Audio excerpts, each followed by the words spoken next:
Saya minta Bapak-Bapak untuk memberikan pernyataan yang singkat saja. Secara fakta sebenarnya untuk modal asing yang masuk ke Asia Tenggara, Indonesia itu nomor 2. Ya. Tapi jumlahnya jauh di bawah Singapura. Singapura itu di tahun 2022 itu dapat 141,2 miliar. Indonesia berapa? Meski posisinya nomor 2 cuma 22 miliar dolar Amerika Serikat. Jauh sekali dengan Singapura.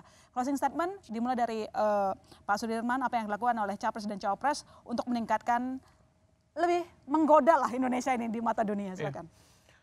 2045 tuh 73% warga akan tinggal di perkotaan. Dan itu artinya kesempatan tumbuh luar biasa.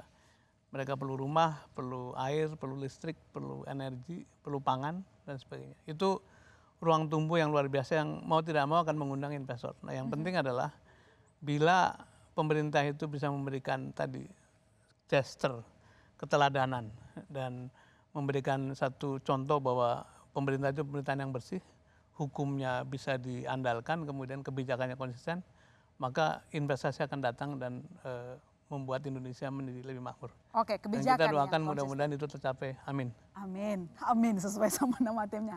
Konsisten, kebijakan konsisten. Saya ke Mas Robi, apa yang lakukan? Konsisten. Iya, kita melihat bahwa pertumbuhan ekonomi termasuk investasi ini untuk masalah kita yang sekarang paling urgent itu ada di masalah kepastian hukum. Nah ini pasangan Mas Ganjar dan Prof Mahfud itu sudah terbukti track recordnya di Jawa Tengah dan Prof Mahfud di nasional bahwa pemberantasan segala jenis mafia hukum itu akan menjadi prioritas utama kita dan kita sudah terbukti mampu melakukannya itu. Maka itu pemilu sekarang selain nggak gaduh, menurut kami juga yang menjunjung tinggi etika juga harus jujur, itu penting. Karena tanpa itu jangankan kepercayaan asing, kalau kitanya sendiri tidak percaya apa boleh buat. Jadi itu yang harus kita junjung sekarang, keadilan, kejujuran, dan itu yang harus jadi. Oke, Pak Derajat, sebagai closing statement. Ya, sebagaimana dikatakan oleh Pak Jokowi ya, dan juga oleh Pak Prabowo, bahwa korupsi ini menjadi hambatan, menimbulkan bottleneck bagi pertumbuhan ekonomi kita. Nah, jadi para penonton Kompas TV yang tercinta, silahkan bedah visi misi kami, detail sekali di situ. Ya. Asta Cita nomor 7, kemudian program prioritas nomor 2 dan 3, kemudian itu ada puluhan rincian programnya, bedah itu, dan kalau Anda punya pertanyaan, kirim ke Derajat Wibowo dan ke tim TKN lainnya.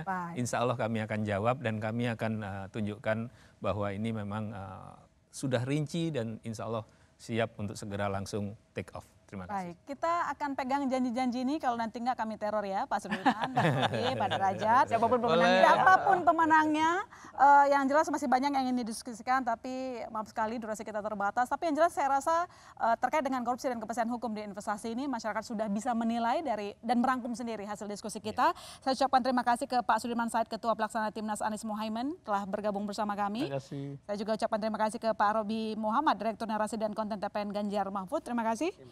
Dan Pak Derajat Wibowo, Dewan Pakar TKN Prabowo Gibran. Terima kasih Pak Derajat. Dan tentu saja Mbak Titis Nurdiana, wartawan Cirebon.